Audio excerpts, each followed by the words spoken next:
arxasında çox uzun bir yol dayanır və o uzun yolda da çox insanlar dayanır. Bax, həmin insanlar hansı ki, heç özləri də bilmədən mənim həyatımda rolları olubdur. Mən onlardan öyrənmişəm, mən onların təcrübələrindən bəhrələnmişəm və onlar məni təşviq edibdir. Bilmədən də Everestə getməyə. Bax, həmən insanlarla mən sizi görüşdürəcəm. Həmən insanlara birbaşa suallar verəcək. Çox maraqlı olacaq. Qulaq asın, görün onlar kimlərdir və necə mənə kömək ediblər. Heç özləri də bilmədən. Vəfa ilə mən səhv eləmirəmsə 2017-ci ildə birinci dəfə mən biz o vaxt Bakı Maraton Klubla aerobot run təşkil elədik. Mən səhv eləmirəmsə yanında bir balaca qızı da vardı. Çox qəşəng idi, çox da xoşuma gəlmişdi. Yadıma gəlir ki, birinci tədbir idi ki, mən qaçış təşkil eləyirdim. Və həmin tədbirdə də ilk dəfə olaraq Azərbaycanda pasta parti təşkil eləmişdik. Nömrələri paylayarkən yadındadır, hə Vəfa? 100%. Vəfa ilə aerobot randa tanış olmuşuq. Balaca qızı var idi, şipşirin, Sara. İndi böyüdü, indi də gözəldir və şirindir.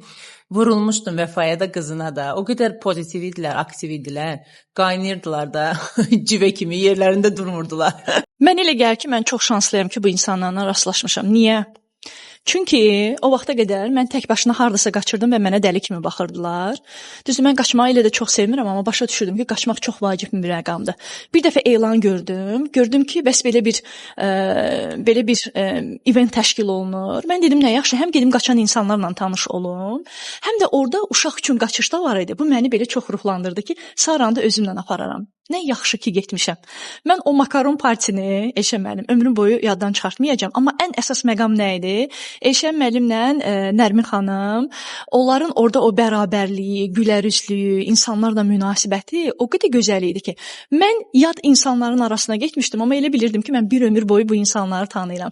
Vəfa xanımdan ümumiyyətlə demək olar ki, qaçışlarımızın, tədbirlərimizin hamısında Bakıda iştirak edib. Azərbaycan Atletika Federasiyasının 100 illiyinə və eyni zamanda Ulu Öndərin 100 illiyinə həsr olunmuş bir yarışımız vardı və bu Azərbaycan tarixində ilk dəfə təşkil olunan 100 kilometr yarışı idi və bu bizim illərin arzusu idi. Ümid edirəm ki, yenə də yaxında dekabrın 21-də Prezident Kuboku olacaq. Qəbələ şəhərində, idman paytaxtımızda qismət olsa Vəfa xanım orada da iştirak edər. Vəfa ilə çox tədbirlərdə, qaçışlarda bir yerdə olmuşuq. Həm yarışlarda, həm kütləvi qaçışlarda, Bakı marafonunda, Heydər Əliyev fondunun keçirdiyi yarım marafonda, ən çox orada əvvəllər görüşürdük, lap əvvəllər. Quba marafonunda bir yerdə qaçmışıq, çox gözəl. Belə 8 dairəni bir-birimizə sataşa, bir-birimizə enerji verə-verə qaçırdıq. Düzdür, axırda ikimiz də yorulmuşduq. Uşaqıncı kilometrlərdə səsimiz çıxmırdı, amma hiss edirdim ki, Vəfa hardasa oralarda var. Vəfa ilə birlikdə olmağın ən gözəl cəhəti odur ki, Vəfa pozitiv, enerji dolu bir insandır. Vəfanın ortamda olması çox gözəldir. Yəni, zarafatları ilə, işvələri ilə, nazı ilə, yəni adamda bu boyda dağçıdır, o boyda yəni çətin işlərin ötəsindən gəlir, amma yəni əsl incə bir xanımdır və onda hər şey gözəl alınır. Vəfa ilə qrupda olmağın ən gözəl cəhəti odur ki, Vəfa gözəl insandır. Yəni Vəfada heç bir negativ adama heç birdən yüklənmir. Nə qədər güclü də olsa, bilirsiniz ki, dağçıdır. Everesti fəth eləsə də, amma o qədər içində belə qəribə, belə huzurlu, sakit, belə insani cəhətlər var ki, belə həm adama güc verir, həm adamı sakitləşdirir. Eyni zamanda Vəfa çox çətin adamdır. Yəni özünün kaprizləri var. Bunu Mahir qardaş daha yaxşı bilər. Çünki Vəfa ilə Mahir çox yaxşı dostdular. Yəni Vəfanın özünü tutmaları var. Eşitdiyimə görə. Bəlkə Vəfanın çətin yönü nə idi? Məsəl üçün, bu Everestə çıxanda Vəfanın videolarını tez-tez izləyirdim ki, görüm indi hardadır, neynir. Vəfanı görəndə həmişə dağçıda o boyda dağı fəth eləyib. Fikirləşirsən ki, o eləyib, mən niyə eləməmişəm, bəlkə mən də eləyim. Adama belə qəribə məsuliyyət yükləyir Vəfanın varlığı. Adam biraz çəkinir də ondan.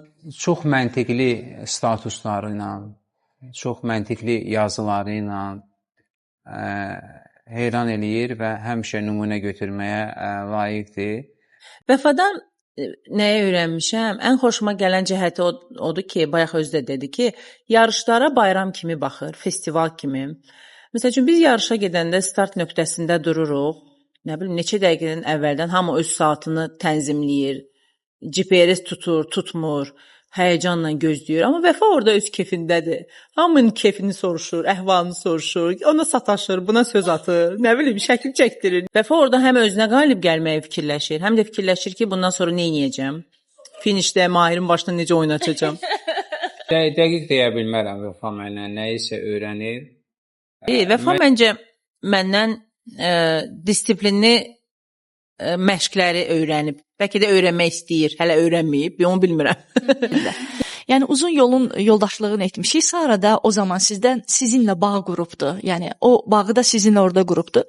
Mən Tbilisidə əsasən onu Tbilisidə hiss eləmişəm. Həmişə qaçanda Nərmin öndə gedirdi. Mən də həmişə mən Nərminin ardınca getmişəm. O mənim üçün pacemaker olubdu. Yəni onun sürətini tutmuşam və bilmişəm ki, əgər mən onun addımıyla getsəm, mən finişə yaxşı çatacağam, vaxtında çatacağam. Nərmin özü çox gözəl buyurdu ki, mən ondan nə öyrənə bilərəm və əslində hələ bundan sonra da öyrənəcəyimin içində elə bir dənə o dərsi master eləsəm, yəni axıra qədər məşq eləsəm, o mənə hər işdə kömək edər. Vəfanın Everestə dırmananda bizim vasitəçimiz, rabitəçimiz Mahir idi. Bilirdi ki, birinci növbədə Mahirlə əlaqə saxlayacaq. Şükürlər olsun ki, Vəfadan çox xoş xəbər aldıq və Vəfanı Azərbaycan ictimaiyyəti çox yüksək səviyyədə qarşıladı. Azərbaycan xalqı üçün bir qəhrəman vardı. O da bəs bizim Vəfa xanım idi. Və hər şey onun üçün idi həmin gün. O əsl qəhrəman kimi qarşılandı, tarix yazdı və tarixdə qalacaq. Mənim Vəfa ilə bağlı komik xatirələrim hələ çoxdur. Yarışda biz Mahirlə qaçırıq, Quba marafonunda keçən il. Halımız yoxdur da, yorulmuşuq təbii ki, bilmirəm 30-cu kilometr, neçənci kilometrdədirsə. Bir də görür Vəfa qabaqda gedir və özünü burçuda oynaya, o 100% beynində hansısa rəqsi eləyirdi. Xoş xatirələrim çoxdur. Ən sevindiyim məqam nədir? Deməli, Vəfa Everestdən gələndə, onu qız Everestə çıxır. Mən deyirəm, ya xəbərin var nədir? O bizim Vəfuşdur. Hamısı mənə belə elə ki, kaputun mən çıxmışam da ora. Belə mən də biraz belə qolumun altın qarpızları şişdi. Həqiqətən Vəfa sən şotuva mən doğrudan orada o qədər belə necə deyim belə qürur duydum da. Yəni ki, özümlə qürur duydum ki, mən Vəfanı tanıyıram. Everestdən qaydanda hardasa xəbərim var idi ki, məni media qarşılayacaq, insanlar, jurnalistlər falan qarşılayacaq. Amma o qapılar açılanda, aeroport qapıları açılanda və Zəfərin bayrağını görəndə, Eşə müəllimi görəndə, Nərmini görəndə və digər yoldaşları da görəndə çox təsirləndim. İndi də təsirlənirəm. Üzüm gözüm də yanmışdı, şişmişdi. Başa düşdüm ki, icazənizlə ağlayım.